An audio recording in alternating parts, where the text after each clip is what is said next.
রাতভর বাগান বাড়িতে পার্টি করতেই পারেন যে কেউ, কিন্তু পার্টির পর গাড়ি চালাচ্ছেন মদ্যপ অবস্থায়। গাড়ি গিয়ে ঢুকলো একটা বাজারের মধ্যে। রবিবার সকাল, বাজারে অনেক লোক।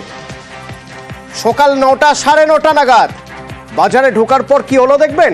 ক্লোজ সার্কিট ক্যামেরার ফুটেজ 6 তারিখের সকালের ঠাকুরপুকুরের ছবি দেখুন। শুরু থেকে দেখাবো আবার ছবিটা আপনাদের। দেখুন গাড়িটা আটকে আছে। কেন আটকে আছে জানেন? তার কারণ তার আগে একটা স্কুটিকে ধাক্কা মেরেছে, স্কুটিটা পাশে পড়ে গেছে এবং একজন আহত, ছিটকে গেছেন। তারপরও গাড়ি থামলো না, তাকে নিয়ে হিচড়ে চলে গেল দ্রুত গতিতে। একজন মারা গেছেন, বেশ কয়েকজন আহত। আর গাড়িতে যারা ছিলেন তাদের মধ্যে একজনের অবস্থা দেখাই আপনাদের।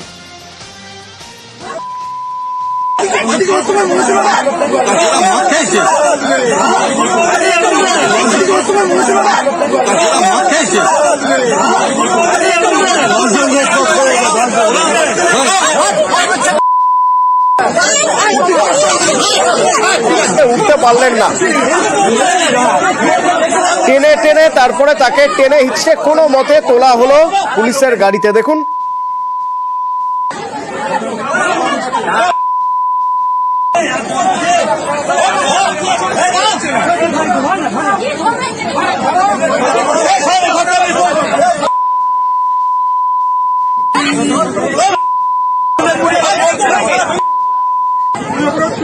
এই প্রথম নয়, এর আগে যখন নিজের গাড়ি থেকে নামছিলেন, নিজের গাড়ি থেকে যখন মানে যে গাড়িটি দুর্ঘটনায় পড়েছে সেই গাড়ি থেকে যখন নামছিলেন, সে সময়ও যে খুব ভালোভাবে নামতে পেরেছেন তা নয়। তখনও নামতে গিয়ে তিনি পড়ে গিয়েছিলেন।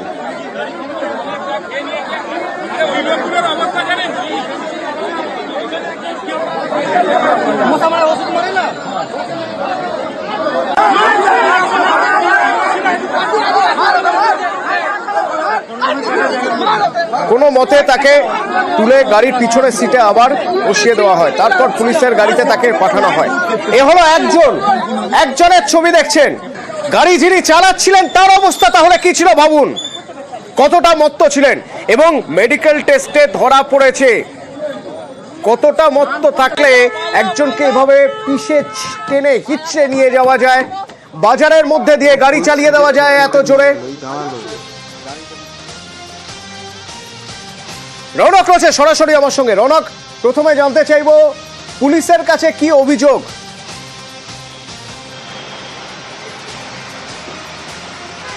দেখে একেবারেই যিনি মারা গেছেন তার পরিবারের তরফ থেকে পুলিশের কাছে অভিযোগ করা হয়েছে যে কোনো ব্রেক ফেলের কথা নয়, কারণ এই সিদ্ধান্ত দাস তিনি জানিয়েছেন যে গাড়ি ব্রেক ফেল করেছে পুলিশের বয়ানে। সেক্ষেত্রে তারা অভিযোগ করছে ব্রেক ফেল করেনি, ইচ্ছাকৃতভাবেই এরমভাবে দ্রুত গতিতে গাড়ি এগিয়ে নিয়ে যান তিনি এবং পরপর প্রায় 10 থেকে 12 জনকে ধাক্কা মারেন, যার মধ্যে এই একজন যার মৃত্যু হয় এবং বাদবাকি 8 জন গুরুতর জখম অবস্থায় বিভিন্ন হাসপাতাল বা তাদেরকে। রৌনক সঙ্গে থাকো, একবার ক্লোজ সার্কিট ক্যামেরার ফুটেজ দেখবো আমরা। গাড়ি তো দাঁড়িয়ে আছে, গাড়িটা দাঁড়িয়ে আছে, দাঁড়িয়ে থাকার পর হঠাৎ করে চলতে শুরু করলো এবং দ্রুত গতিতে বেরিয়ে গেল। যদি ব্রেক ফেল থাকে তাহলে গাড়ি দাঁড়িয়ে থাকে কিভাবে, কোন প্রযুক্তিতে? যদি ব্রেক ফেল থাকে গাড়ি তাহলে দাঁড়ায় কি করে? নাকি তারপর চালানো শুরু করার পর ব্রেক ফেল করে গিয়েছিল? সেসব প্রশ্ন উঠবে, সেগুলো তদন্ত সাপেক্ষ। যারা সে সময় ছিলেন তাদের বক্তব্য একবার শুনবো। ওই দিক দিয়ে আমার মামাকে অ্যাক্সিডেন্ট করতে করতে আসছে, করে মামা ওখানে পড়েছিল। লাস্ট এখানটায় এত গতিতে ছিল, প্রায় 70-80-তে গতিতে ছিল। একটা স্কুটি ছিল, দিয়ে স্কুটিটায় ঢুকে যেতে গাড়িটা আটকে যায়, নাহলে গাড়ির স্পিডটা আরো 4-5 জন যেত। ছেলে গত সপ্তাহে বিয়ে মিষ্টির অর্ডার দিতে যাচ্ছিল, গাড়িতে 4 জন ছিল, 2টো লেডিস আর 2টো ড্রাইভার পালিয়ে গেছে। যে আরেকজন ছিল সেলিব্রিটি লোক, তার ধরা পড়েছে। এত নেশা করেছিল সে, মানে দাঁড়াতে পারছে না, গাড়িতে উঠতে পারছে না। গাড়ির মধ্যে মদের বোতল ছিল, তারপর গেঁয়া ছিল। মানে সেলিব্রিটির লোক বলে কি মানুষের কোনো দাম নেই, মানে আমরা গরিবের প্রায় 13 জনের মতো মেরেছে।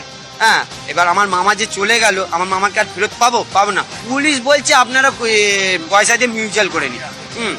হ্যাঁ, পুলিশ বলছে পয়সা দিয়ে মিউচুয়াল করে নিতে। গাড়ি থেকে মদের বোতল বাজেয়াপ্ত হয়েছে। মাদক ছিল।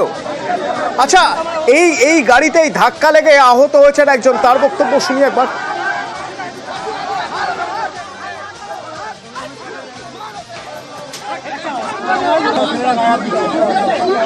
আমি আর আমার বন্ধু বাইকে করে একটু আগে যাচ্ছিলাম, মিষ্টির দোকান পর্যন্ত যাব।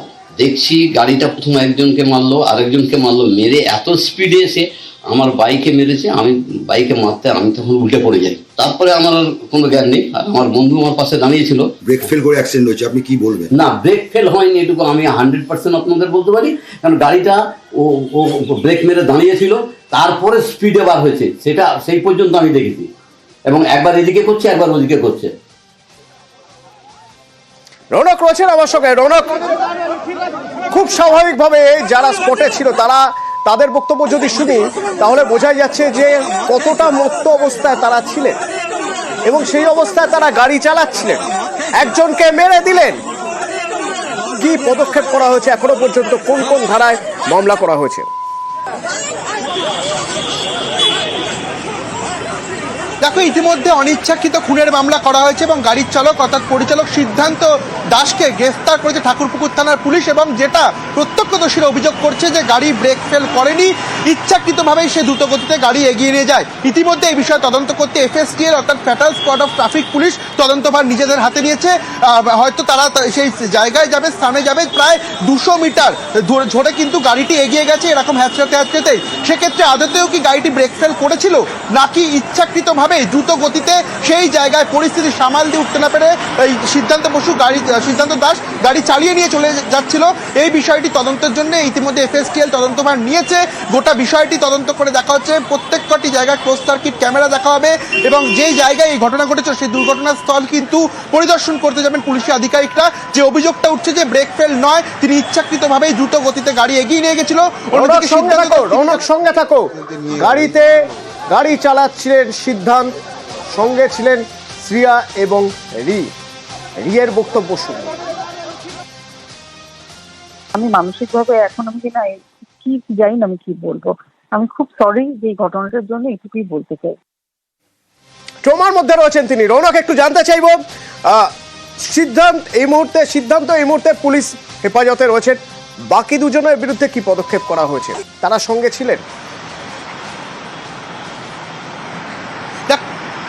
দেখো, একেবারে এই সিদ্ধান্তকে ইতিমধ্যে পুলিশ হেফাজতে নেওয়া হয়েছে এবং শ্রিয়া বসু তাকেও কিন্তু গ্রেফতার করা হয়েছিল। আদালতে তোলা হলে তিনি জামিন পেয়ে যায়। অন্যদিকে সেনকে কিন্তু এই ঘটনার জেরে জিজ্ঞাসাবাদের জন্য পুলিশ ডাকতে পারে, FSTL এর তরফ থেকে ডাকা হতে পারে। কারণ যারা প্রত্যক্ষদর্শী তারা দাবি করছিলেন 3 জনই মদ্যপ অবস্থায় ছিলেন এবং যখন এই দুর্ঘটনা ঘটে তারপরই কিন্তু সেন গাড়ি থেকে বেরিয়ে পালিয়ে যান। সেক্ষেত্রে সেন মদ্যপ অবস্থায় ছিল কিনা বা গোটা দুর্ঘটনা নাকি ইচ্ছাকৃতভাবেই শুধুমাত্র পরিস্থিতি থেকে বাঁচার কারণেই পরিচালক এরমভাবে দ্রুত গতিতে গাড়ি এগিয়ে নিয়ে গেল, যার জেরে এত বড় একটা দুর্ঘটনা ঘটলো, একজনের মৃত্যু পর্যন্ত চলছে। তদন্ত আমাদের নজর থাকবে। তবে তারই মাঝে রাজনীতির সঙ্গে যুক্ত যারা, তারাও তাদের বক্তব্য পেশ করতে শুরু করেছেন। কুণাল ঘোষের বক্তব্য শুনবো, লোকেশ চট্টোপাধ্যায়ের বক্তব্য শুনবো। কলকাতা শহরে টালিগঞ্জে টলিউডের পরিচালক অভিনেতা অভিনেত্রী গাড়িতে মদ্যপ অবস্থায় পিষে মেরে দিল একজনকে। সেই টলিউডের তারা কোথায় গেলেন যারা কমাস আগেও রাস্তায় নেমে নানা অঙ্গভঙ্গি করে বড় বড় কথা বলছিলেন? মদ খেয়ে আউট হয়ে গাড়ি চালিয়ে পিষে দিয়ে লোক মেরেছে। মোমবাতি নিয়ে বেরোবেন না? শাস্তি চাইবেন না? বিপ্লব করবেন না? গরিব মানুষ মারলে বুঝি টলিউডের দুঃখ হয় না? সব সুবিধাবাদী। কারুর ছবি মুক্তি পাচ্ছিল, কারুর সিরিয়াল মুক্তি পাচ্ছিল, কারুর নাটক মুক্তি পাচ্ছিল, সব নিজেদের পাবলিসিটির জন্য কমাস আগে রাস্তায় ছিল। এই ঘটনাটা নিয়ে আমি কিছু জানি না, কিন্তু যদি এরকম কিছু ঘটনা ঘটে থাকে আমার মনে হয় শাস্তি হওয়ার প্রয়োজন আছে। কারণ কোনো মানুষের মৃত্যু এটা কোনোভাবেই আমরা মেনে নিতে পারি না এবং আমার মনে হয় তার জন্য যেই করে থাকুক না কেন তার শাস্তি হওয়া প্রয়োজন।